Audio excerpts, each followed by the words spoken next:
তেহরানে হামলায় Islamic revolutionary guard কর্পসের খাতাম আল আম্বিয়া কেন্দ্রীয় সদর দপ্তরের প্রধান আলী সাদমানিকে হত্যার দাবি করেছে ইসরায়েল।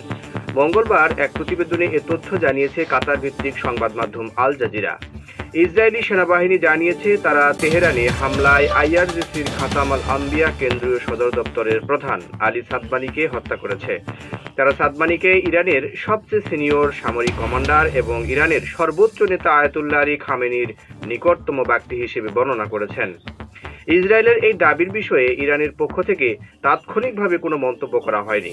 শুক্রবারের ইসরায়েলের হামলায় খাতাম আল আম্বিয়া কেন্দ্রীয় সদর দপ্তরের সাবেক প্রধান গোলাম আলী রশিদকে হত্যার পর সাদমানিকে এই পদে নিযুক্ত করা হয়েছিল। প্রসঙ্গত, গত শুক্রবার থেকে ইসরায়েল ইরানের সামরিক ও পারমাণবিক স্থাপনা সহ একাধিক স্থানে সমন্বিত বিমান হামলা চালানোর পর থেকে আঞ্চলিক উত্তেজনা আরও বেড়েছে।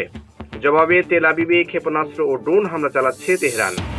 ইসরায়েলি কর্তৃপক্ষ জানিয়েছে শুক্রবার থেকে ইরানের ক্ষেপণাস্ত্র হামলায় কমপক্ষে 24 জন নিহত এবং শত শত মানুষ আহত হয়েছে।